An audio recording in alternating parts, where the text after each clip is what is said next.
Hello and welcome to the 150th episode of Moderate Fantasy Violence, a podcast about pop culture and the world around it. I'm Alistair. And I'm Nick. And in today's episode, we will be discussing two Netflix films. Firstly, it's The Harder They Fall, a new western starring Idris Elba, Regina King, Jonathan Majors, Lakeith Stanfield, Delroy Lindo, and many more. Secondly, it's Army of Thieves, a prequel to Army of the Dead, digging into the character of Ludwig Dieter, starring and directed by Matthias Schweighofer. But before all of that, Nick, what have you been up to recently? Well, going way back to something I've definitely mentioned on the podcast before, I finally watched the fourth and, it turns out, last season of Chilling Adventures of Sabrina on the Netflix. So, sticking to the Netflix. So this is, of course, the Buffy-esque camp horror version of Sabrina, the Archie comic and later Melissa Joan Hart children's series, in which Sabrina must balance her life as a trainee witch and as a high school student. I've watched, obviously since I'm now on season 4, I've watched all seasons of this, and I think I've pretty much recurringly said about this that the problem with it is that the aesthetic is a lot of fun. The sort of jokey, knowing camp Satan thing is very enjoyable to watch, or at least it's very enjoyable to sort of immerse yourself in, but the actual plot and characters often aren't that interesting. It's got a couple of adult actors who are having a good time, like Michelle Gomez and Lucy Davis and Miranda Otto as Serena's aunts and as the evil Madam Satan, and Richard Coyle, Jeff from Coupling, as an evil satanic high priest, all of whom are very much enjoying themselves, and there's some good moments just from that, but the actual plot often isn't that interesting. But having said that, having given my general criticism of this show, the final season's actually been quite fun so far. It's a shame that it's now been cancelled. I gather it's a COVID casualty. I think possibly they would have got a fifth season if not for the old plague. So that's a shame. Because yeah, it was picking up a bit, mostly because they seem to have, this season, there's 8 episodes in the season, and the plot mechanic they're using is that 8 eldritch terrors, 8, mighty cosmic Lovecraftian things are coming to the town of Greendale to try and mess Sabrina up, or well, mess the whole town up, and Sabrina inevitably must stop them because she is the vague chosen one. And yeah, this sort of gives them a slightly more episode by episode structure to it, where there's just, the cast fighting these big terror things, which, when you say it out loud, sounds a bit more generic, but honestly, it's kind of more interesting than before, where they've tried to just do long, inordinate plots about the inner workings of the satanic church and the maneuverings within it. Turns out just having them fight silly satanic villains who manifest by, forcing them to take part in an evil battle of the bands and stuff like that is a lot more fun than Richard Coyle just yelling about who shall be the true satanic priest. So yeah, it's being cancelled, and by the sound of it, it's being cancelled unwillingly, so there won't actually be an ending. But, at least it's going out on a decent season. Yeah, it's a shame they don't get an ending, to wrap it all off. That will satisfy the viewers. But I'm glad that, it's worth sticking with for the 4 seasons. I think we covered the first season in the podcast, although it was just called Part 1 or something like that. Yeah, I think technically the first season is the first 2 parts or something. So technically there might only have been 2 seasons, I don't know. Netflix have dumped them out in these 8 to 10 episode parts, and I just call them seasons because I'm lazy. Yeah, and I really did enjoy the aesthetic, as you say, that it was sort of a fun show to watch. And I think they released a few of them around Halloween, and it was a fun Halloween thing to do. I'm not really sure where they were going with kind of the arc plot, but it sounds like they didn't sort of dive into that in a lot of detail. Well, things have definitely progressed. By season 4, the witches have renounced Satan because they finally realised after a few seasons that Satan might be a bit of a bad dude. There might be some moral problems with Satan. Yeah, well, fair enough. Now they worship the 3-in-1 female goddess Hecate, and Satan is sort of hanging around bitching at them, which is, to be honest, quite funny. Yeah, that seems like a major development. So yeah, things have progressed and things have moved on, and as I say, the particular arc plot they found for this year I'm finding quite entertaining. This season, this part, whatever it is that I'm currently watching, was dropped on, I've just looked it up, December the 31st, 2020. So the fact that it's taken me nearly 11 months to watch it should give some clues as to my level of enthusiasm for this show. This show did kind of lose me, I think. It didn't really feel like it had a lot of momentum, but yeah, I'm glad I came back to finish it, I guess. It's interesting that you talked about having these kind of 8 eldritch terrors for the last series. I mean, it sounds like giving it a defined structure really helped. Well, yeah, as I say, 8 terrors, 8 episodes, every episode, every day, whatever. Another one turns up, like the postman on his rounds, ready to try and fuck Greendale up, and then our heroes must defeat them by doing something silly. It's not the most devastatingly original or surprising structure, but as I say, honestly, giving it that structure and forcing it to come up with a different ridiculous eldritch terror or ridiculous way of defeating it every time seems to be helping them. Yeah, I guess so many shows now focus really heavily on arc plot, these kind of long-running threads, that it's actually refreshingly different when when you meet a show that does a kind of case of the week or monster of the week. I mean, maybe that's what this show needed from the beginning, a much more episodic structure. Yeah, I think there's a lot of efforts to try and make it a sort of epic story about the mythology of the Church of Satan and the ongoing travails of the characters. The last part 3, had a lot of the internal politics of hell, which were, it turns out, no more interesting than the internal politics of the church. And yeah, a bit less of that has done well for them, I think. And also, to be honest, less of the day-to-day lives of Sabrina's human friends, which actually weren't that interesting. Now it's just all about the evil monsters, and I'm good with that, to be honest. It's more fun. Yeah, there was a bit of sort of teenage soap opera in the first series, which wasn't exactly bad. It was there to, I guess, provide the normal life aspect to the character. I guess because the character of Sabrina, she's stuck between being a normal teenager and being like a witch. But I guess the problem with that is that like, the witch side will always be more interesting. Well, yeah, it's just always, for the first few seasons, there was always a case of, well, half the show is watching Michelle Gomez and Richard Coyle vamp around and enjoy themselves, and the other half is watching a group of perfectly acceptable, but not as interesting as them, teenage actors do some angst, and it's like, well, I know which part I'd rather be watching, and as a result, this bit seems really dull. They've more or less ditched that, to be honest, or at least they've kind of absorbed the teenage part into the satanic part. At this stage, as often happens in these kind of shows, the hero's sort of real-life secret identity stuff has been so absorbed into her supernatural, superpowered life that it's basically stopped existing. It's hard to say if I'd recommend this, because I'm quite enjoying it, but on the other hand, if you haven't seen it, you'd have to sit through 3 seasons of intermittent quality to get there. But, you know, I'm glad I came back and finished it anyway. If you liked the first part, would you recommend people going and watching the other parts? Hard to say, because the second and third parts were the worst. If you too watched the third part and have been putting off watching the fourth part, then I can endorse watching that. You know, if you've just got the fourth part left to watch, then yeah, go on and stick it on. It's decent, it's okay, it's fun, it's probably one of their better parts. If you're in the exact same situation as me, I can recommend doing what I did. That's as far as I'm willing to go. So there we go. Got some good advice for myself there. Alistair, what advice have you got for yourself? Well, my advice for myself is to keep up with a film director that I've always liked, which is, I suppose, is not really a revelation. But I went down to the cinema to see the new Wes Anderson film, who's a director I've really liked since, I guess, my teenage years when I first started getting into cinema. The first of his films I saw was The Royal Tenenbaums, but he's done lots of great films such as Moonrise Kingdom, The Life Aquatic with Steve Zissou, Grand Budapest Hotel, Darjeeling Limited, Rushmore, and the one we covered on the podcast most recently was Isle of Dogs, which was one of his animated films. But I went down to the cinema to see his latest film, which is called The French Dispatch, and it's slightly different from his previous films in that this one is kind of 3 short stories, kind of TV length episode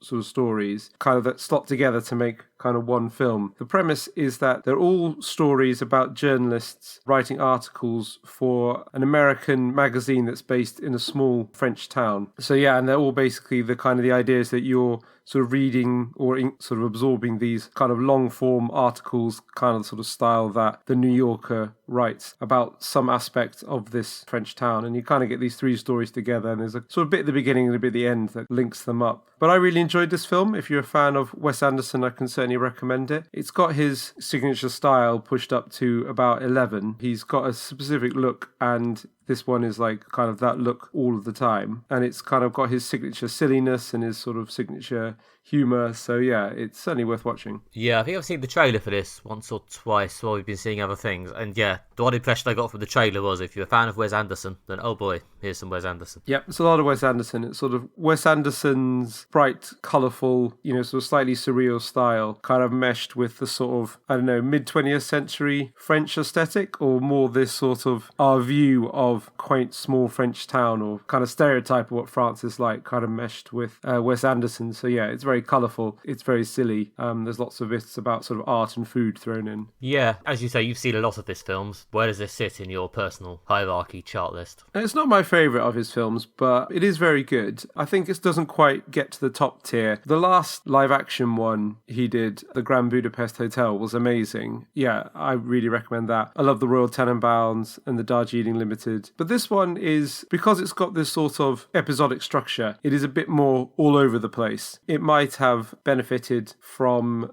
being one storyline, and maybe the other stories could like be subplots or whatever. I mean, each one of the 3 stories is probably enough material to be like a film in its own right. But I guess this is the film he wanted to make, and the one thing about Wes Anderson is that he does exactly what he wants when he makes a film in his own way. Yeah, so this is like an epic anthology film in the style of, sadly, the only example I can think of now is Love Actually.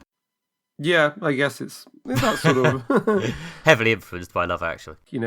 huge cast of characters and sort of like different plot lines and stuff. And I guess Love Actually is very much about a very stereotypical view of Britain projected out to the world. And this is a sort of quite stereotypical view of France. But he's got a phenomenal cast. I mean, just to name a few, this film has Timothy Chalamet, Tilda Swinton, Bill Murray, Lee Seydoux, Benicio del Toro, Frances McDormand, Adrian Brody, Owen Wilson, Jeffrey Wright, Saoirse Ronan, Elizabeth Moss, Jason Schwartzman, William Dafoe, Edward Norton, Christoph Waltz. I mean, there's so many, there's way more names. Bob Balaban, Henry Winkler. The cast is just enormous, and it's crazy that he gets people who would star in a whole film, kind of top level film stars, just to turn up for one scene cameos or two scene cameos. Saoirse Ronan, star of Little Women and other films, I think only has two very short scenes in a sort of 2.5 hour film. But I guess he's hot enough property to work with that she's kind of willing to do these small parts. But I'm sure she did all right out of, what probably wasn't very much work. Yeah, exactly, yeah. And every scene is kind of spot the very famous person just kind of playing a waiter or playing a policeman. That adds another layer of enjoyment to it. Okay, well, as long as you got something out of it. Yeah, no, I would recommend this. And if you like his signature style that's kind of silly, over the top, the humour's very much there. It's definitely, if you're a Wes Anderson fan, definitely worth going to see. Even if you're not, it is just a sort of entertaining, silly, funny film. Is this in a square aspect ratio? Did I get that from the trailers? Yes, it's in a weird aspect ratio, I believe. I don't know if that's a reference to sort of French cinema or something like that. It's a sort of meta thing he would do. Or indeed to the Snyder Cut. May possibly be a reference to the Snyder Cut. We may never know. He's not... I've never heard him explicitly rule out that it's a reference to the Snyder Cut. Yeah, the film also flips between black and white and colour, sometimes within the same scene, different angles or camera angles, something will go from black and white to colour, as it cuts between different shots. So I assume that's probably a reference to I guess famous French black and white films like Breathless. But yeah, it's that sort of strange thing. Yeah, it's does weird things with colour, does weird things with the aspect ratio. It does indeed sound like he's very much abused himself. Yeah, but it's certainly amusing. And considering it's quite long, it didn't feel that long when I went to see it. So a big recommend for the Wes Anderson fans in the house. Certainly, yes. For the people who listening and like Wes Anderson, yeah, go see this film if you've not seen it already. You won't be disappointed. Okay, and first up now, it's time for The Harder They Fall, a new Western film on Netflix, directed by James Samuel, and starring Jonathan Majors, Idris Elba, Zazie Beetz, Regina King, and, as Alistair said earlier, a cast of dozens. And this is a revenge Western about Nat Love, played by Jonathan Majors, out for revenge against Idris Elba, who killed his parents in front of him when he was young, and is willing to do literally anything to get his crucial revenge, no matter what the cost to his gang. And yes, this is a action Western film featuring a range of crimes, a lot of tough talk, and of course a massive shootout at the end. Alistair, what did you think of this? Yeah, so this did kind of what I expected it to do and did it very well. I guess it's a sort of a modern update of the traditional blockbuster Western film. It's gritty, it's got all the essential elements of betrayals, shootouts, quick draws, every kind of aspect of the Old West. All these, how we imagine the Old West through cinema is there. I got the feeling with this that it's not attempting to be a realistic depiction of the Old West, because Hollywood has never really done that, apart from mainly through a few sort of independent or unusual films. What it's trying to do is comment on Hollywood's history of Westerns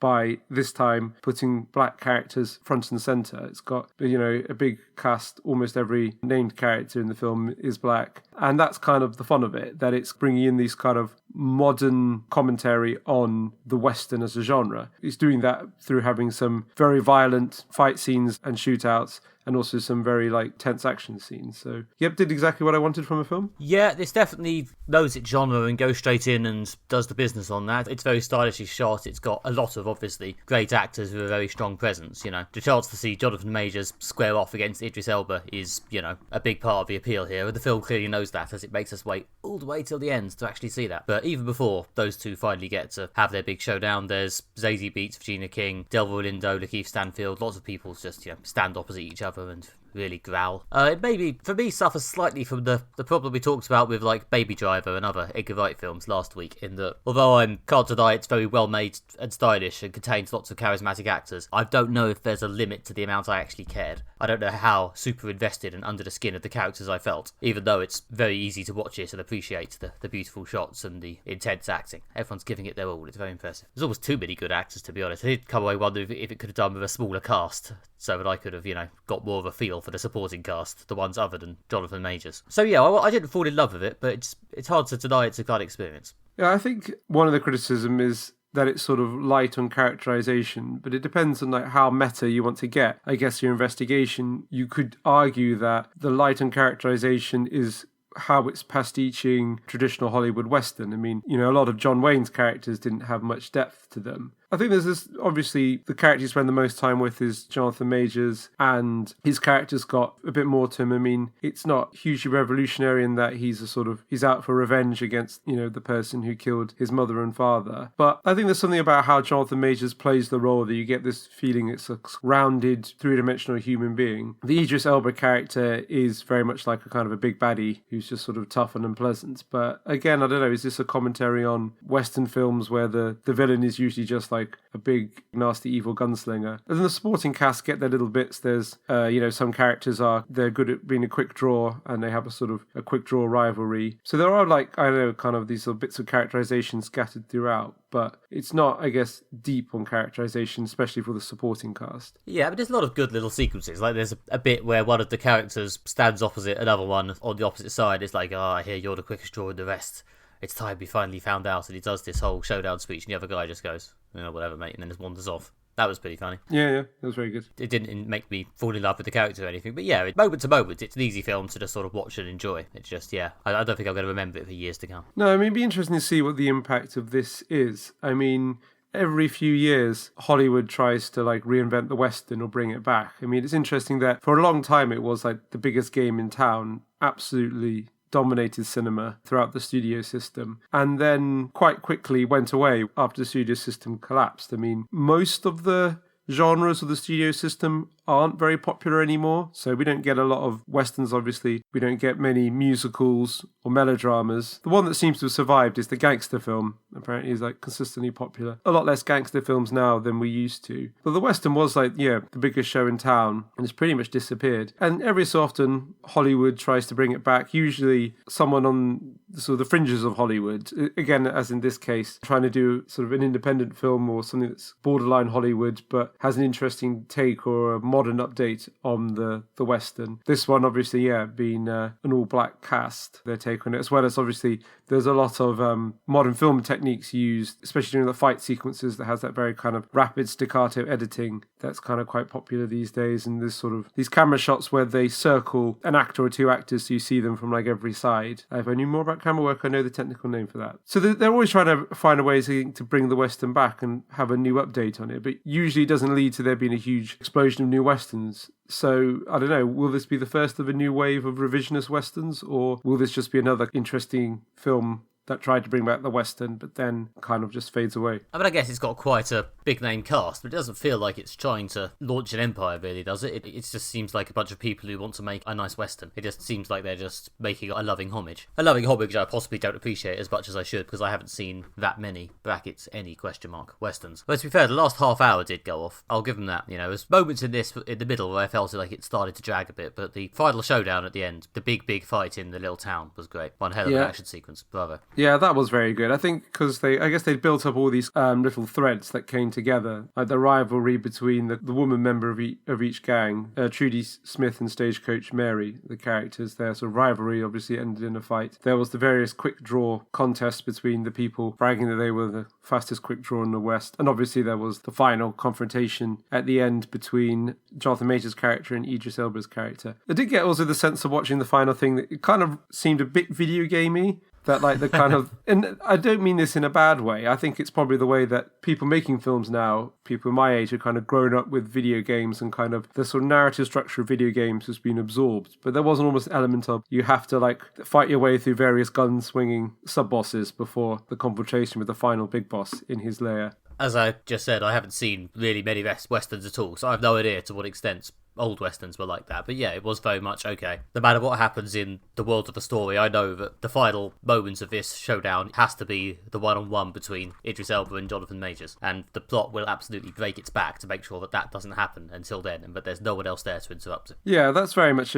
a feature of classic westerns, that it would, end with the big confrontation between the hero and the villain. But again, that's something that's kind of bled its way through all of Hollywood, and it's like become like a sort of enduring narrative structure. We've talked before on this podcast that some of the best like kind of action movies, again, like from like the 80s or 90s, ends with, again, at the end it all boils down to a conflict between the hero and the villain, straight one-on-one conflict. Like Die Hard ends with John McClane and Hans Gruber, facing off against each other. Predator comes down to just Arnie and the Predator. Alien comes down to just, Ridley and the Xenomorph at the end. And that kind of really works as a narrative structure to finish a film. Sometimes when we've been criticizing superhero films, we've pointed out that the ones that aren't as good end with a more of it goes out and they kind of expand at the end and have lots of like, different things going on and like a big fight sequence that's kind of expanding at the end. Whereas the superhero films that do it well have that bit in the middle or in the middle towards the end. But right at the end will come down to the hero has his big showdown with the villain. Well, yeah, obviously that's the basic structure of a lot of action films. Yeah, I know what you mean about them having to shoot their way through literally up the road to get there. I like the bit where just as he was about to get to the house with Idris Elba in it, a bunch of people on horseback turned up. That was very much you think you're about to get to the final boss, but you're not. Yeah, there's another stage to go through. Not for another 5-10 minutes, there's another level first. Yeah, no, that was a good sort of narrative flourish at the end. I mean, yeah, it's quite a long film. It's like 2 hours, 20 minutes, and they brought in a lot of elements, and I did like how they weaved them all together at the end. Like again, the guys who show up on horseback are the Crimson Hoods, a gang who've appeared before and been sort of mentioned throughout. So he weaves them in at the end. Again, all the rivalries between the various members of the gang, brings all of its elements together in the final conflict and then distills its core conflict. I felt this is very much the ending that Django Unchained should had. Another recent revisionist Western, in that, it comes again at the end. There's a bit when they get all the characters together. They then have a massive shootout, and then finally there's a conflict between the hero and the villain. But Django Unchained, for some reason, delayed that bit and had like a superfluous fourth act. Well, yeah, I don't know if this is a better film than Django Unchained, but it definitely has a better ending. I think Quentin Tarantino, that's how you end a Western. You put all your characters together in the room and then they all shoot each other. And you don't turn up yourself with a shit Australian accent. Yes, definitely don't do that. As I say, my life is unchanged. Maybe it could have been a bit shorter, I don't know. Although I'm guessing that a lot of the classic Westerns in the old days were probably quite long as well. Yeah, although this is very good. If you're interested in Hollywood and the arc of film history and, meta commentary on these old Hollywood films and like making them modern and relevant again, but also sticking to the narrative structure or the kind of essence of the stories they were telling, then this is a great film for that. It's kind of got all the modern elements of a kind of what you want from a modern kind of action blockbuster, but also mixed in with something we've not seen in a while, which is a, sort of straight up Western. So on that level, I certainly really enjoyed it.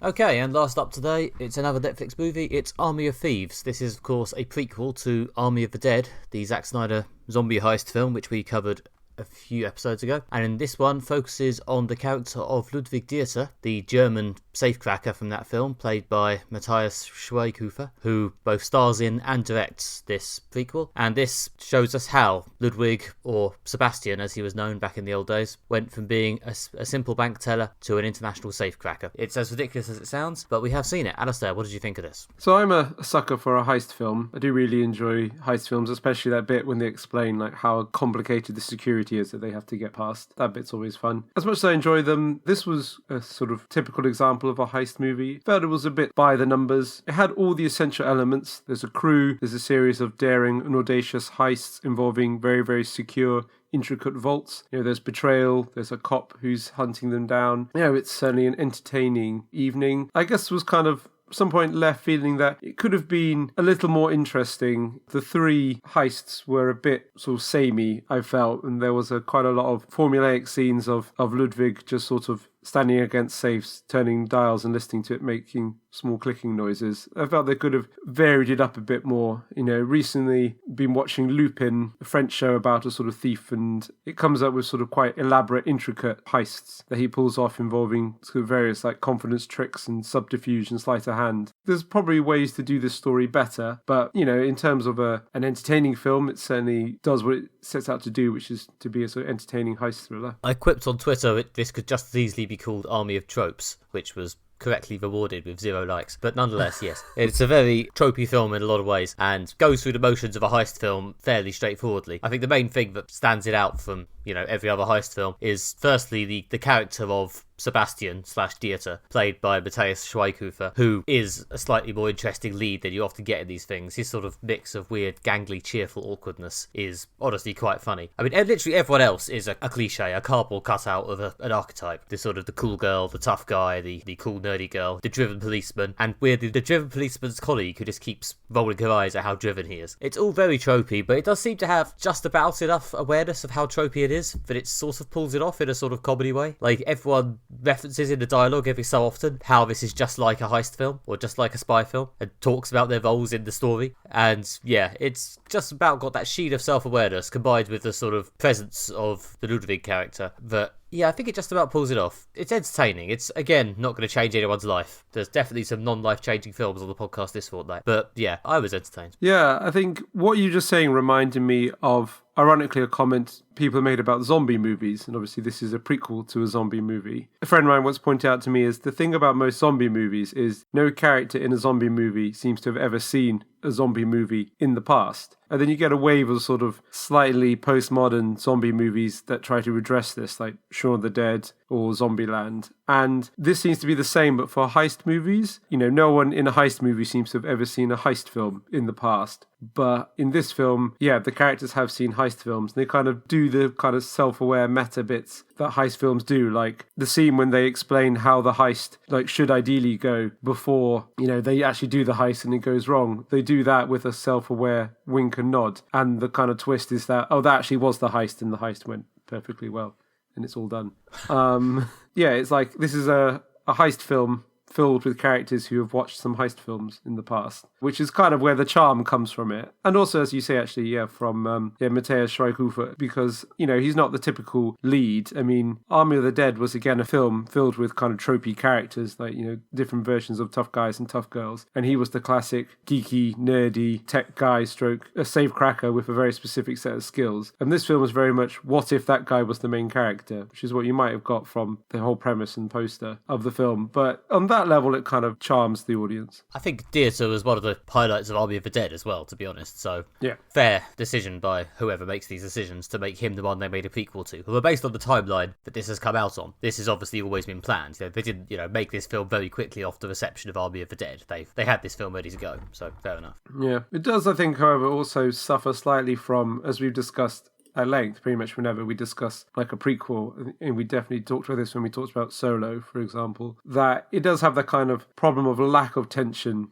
that, a prequel has, that we kind of know where it's going to end up, and funnily enough, it ends up in that place. Yeah, but the film's so silly that I never really felt that Dieter dying was on the table, and any of the other characters could have died. Yeah. As prequels go, I've seen worse, although I did find any of the sequences where they tried to address the fact that there's also a zombie apocalypse going on faintly fucking ridiculous. Yeah. Yeah, they're just going through this heist film. It's mostly this sort of light comedy, this sort of combination of gentle meta comedy about heist films and a bit of romantic comedy with Ludwig Dieter and the female lead played by Natalie Emmanuel, who, again, is a bit of a generic cool girl, but plays the part fine. It's basically the same part she plays in the Fast and the Furious franchise, I think. Yeah, very similar. Yeah, and that's all fine, but every so often someone puts the TV on and we're reminded there's apparently a zombie apocalypse going on in Las Vegas. It's like, shit, guess that's happening. I don't really... I mean, there's a bit of attempt to make it clear that Ludwig Dieter is a bit troubled by this, or possibly having prophecies about his future role in it. Again, it's very unclear. But yeah, all their attempts to deal with the alleged franchise prequel aspects of this are just weird. They are thankfully quite few and far between. Yeah, it didn't really work, to be fair. They're kind of like occasionally saying like, there's like zombies as well in the world. It's like, oh really? Yeah. Do you want to go rob some? You want to go rob some safes instead? Like, After the last couple of years, I'm more prepared than I might have been to believe that in the event of a zombie apocalypse in like one specific locale, just a zombie outbreak, I guess, the rest of the world would just sort of look at it and go, bummer. Well, best we better get on with our lives, though. Yeah, if anything, that is the most insightful comment on society that the film has. That actually, yeah, if like zombies were to happen, most people would be like, that's far away and probably not our problem at all. We should just like live life normally and not engage with this whatsoever. I guess by setting it in Central Europe, they could almost maybe just about semi-believably get away with the European cast going, shit, that's a big problem for the Americans, isn't it? Yeah, let's just not think about it. Like, America's fucked anyway. Yeah. Yeah, as a franchise, I find this whole thing quite baffling. I mean, I guess I have watched 2 out of 2 films in the franchise, so I guess they've got me on the hook for that. But I don't quite understand what it is I'm meant to be invested in or what it is I'm meant to be following. It just seems like a series of random, vaguely connected events. But sure, okay.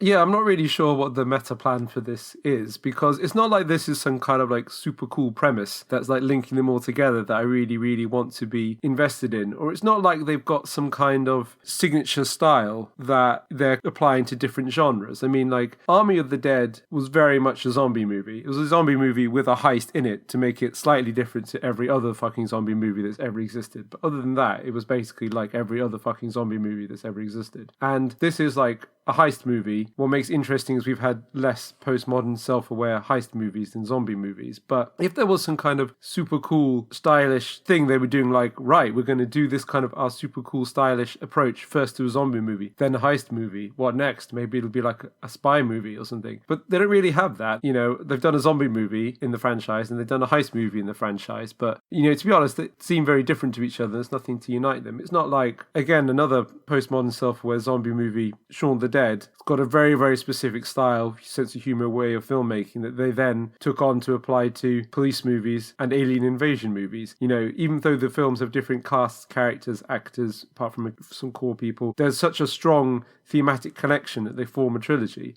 This doesn't have that. So I'm not really sure what's holding this together. Yeah, I mean, maybe when Zack Snyder went to his Netflix meeting, he just wanted to, keep his career on a meaningful upward trajectory. He didn't want to drop back. It's like, look, I was a franchise guy at DC, and I want to be a franchise guy here. I don't want to go back to being some standalone prick. So it has to be a franchise. I'm sure Zack Snyder didn't actually say standalone prick. I mean, in many ways, pricks do stand alone. Maybe that's really should be cut, actually. I think that's... Alistair bragging live on the podcast there.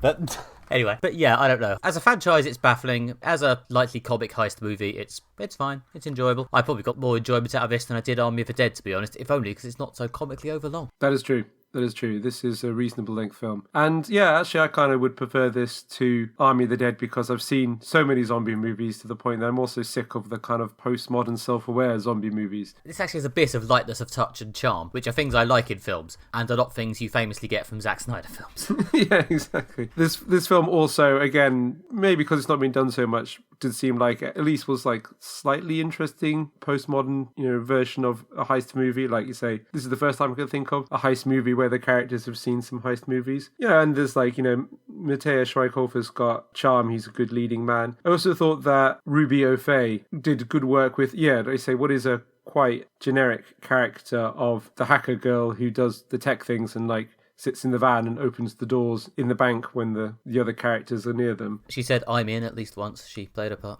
Yeah, exactly, yeah. So I thought she did very good, so elevating and giving that character some sort of sense of personality and a kind of presence that the script certainly didn't bring to it. I think all the characters, I commented earlier that the cast of The Harder They Fall was almost too large, and I kind of lost track of who all the characters were. Army of Thieves has quite a small, defined cast, gives them all a fairly straightforward personality. Even the smallest character in it is probably the driver, Rolf, played by Gus Kahn. He's not a big character. He doesn't really have a huge arc, but he's got a personality, and he does actually stand out in the bits he does. He likes sandwiches, that's his character thing. He likes sandwiches, and he's clearly a bit of a lovable sort of tag-along idiot who gets kind of subsumed by bigger people in front of him. Yeah, I think that's partly it's Gus Kahn's performance. They've cast all the parts very well, that these people who kind of take these quite flat characters and given them some personality. Yeah, again, as I said earlier, Natalie Emmanuel is basically playing a character she's played before in the Fast and Furious films, but as a result, it's very, very clear what she's doing, and she can do it with a lot of charisma. Yeah, it's fine. If I'm being really honest, I probably enjoyed this more than The Harder They Fall, though I'm aware that might be cinematic philistine. Even though I'm aware it's not actually better than Harder They Fall. Yeah, this film is also aiming just to be a kind of fun popcorn film. If anything, I think I watched these the wrong way around. On a sort of Tuesday night, I watched Army of Thieves, which is when I probably, in the middle of the week when I'm a bit more alert, should have watched the film that's kind of got this kind of rich textual engagement going on. And then on Friday night with Takeout, I watched Harder They Fall, which is the time when you probably should have watched something that's just fun about these group of cool dudes who just really like to break into safes with sort of bizarre mythological connections. The cop, the comical-driven cop who was pursuing them, Yeah. made about 5 different references to how he doesn't want to miss his shot in dialogue. Honestly, I did start to wonder, are you saying that because they've styled you to look a bit like Lin-Manuel Miranda? Are you saying I don't want to miss my shot repeatedly because you vaguely resemble him, or am I overthinking this? I don't know. On the one hand, it feels like the sort of meta joke this film might make. On the other, maybe it's a bit of a reach. Maybe it's just the phrase, thanks to Hamilton, has now just become a part of like modern parlance. It's just like a really reachable concept. But yeah, I think this film, ultimately, it doesn't aim that high, but I think as a result, it more or less achieves its goal, whereas I think The Harder They Fall maybe aims quite high and doesn't quite clear it. Yeah, and I guess cultural critics will be debating forever. You know, is it better to aim low and achieve your goals, aim high and fall short? I mean, if the best thing is to aim low and achieve your goals, then probably the greatest film of all time is American Pie. A film that aims very, very low but succeeds in everything it sets out to be. Some strong standalone pricks in that film. I guess we'll leave the philosophy, at least for now, over, you know, what is the true nature of quality in art. But I will say that I did really like this film because, like I say, I'm a sucker for heist movies. If you like, your favourite bit of most films is the bit when they go like, this isn't just any vault, this is the da-da-da-da vault. You know, and then they go through like how incredibly hard it is to break into. This film does that bit really well. And basically, the film is just kind of that bit. But yeah, if you want a brainless heist movie, then for whatever it's worth, you can watch this. You don't have to have seen Army of the Dead. Just sort of laugh your way through the bits where they bang on about zombies. There's only about 3 of them, and they're not that long. Other than that, it's just a fun heist film. There's a bit at the end to tag it into Army of the Dead, but again, you don't have to watch Army of the Dead. That's all we have time for. If you have enjoyed this episode of Moderate Fantasy Violence, then please subscribe wherever you get your podcasts, and please do leave us a nice review while you're there so that other people can find out about the show. You can also visit our website, moderatefantasyviolence.com, where you can find other episodes of the podcast, bonus audio clips, and short written pieces by Nick and myself. Or you can follow us on social media for more up-to-the-minute updates on MFV Podcast on Twitter, or find us on Facebook by searching for Moderate Fantasy Violence. And if you want to follow me personally, I'm NickMB on Twitter or nickbryan.com on the wider internet. And if you go to the website and click on the little shop link at the top, you can now buy my recent Kickstarter comic Fairy Fair from my actual Gumroad shop and have it delivered directly to your home by me, in time for Christmas, hopefully. I've been Alistair Ball. You can get more from me on Twitter, where I'm at AlistairJRBall, and you can find more of my writing at redtrainblog.com. Join us next time, where we will be discussing Tick Tick Boom, Lin-Manuel Miranda's first directorial feature film, and also Arcane, League of Legends, steampunk drama set in the League of Legends universe. Until then, have a good time. Bye. Bye.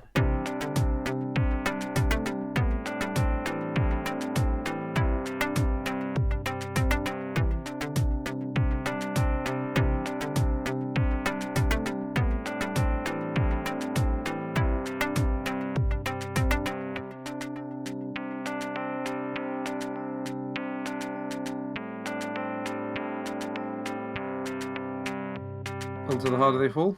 Harder They Fall. I'm enjoying this. It's time for the traditional opening of the Wikipedia page. Yes.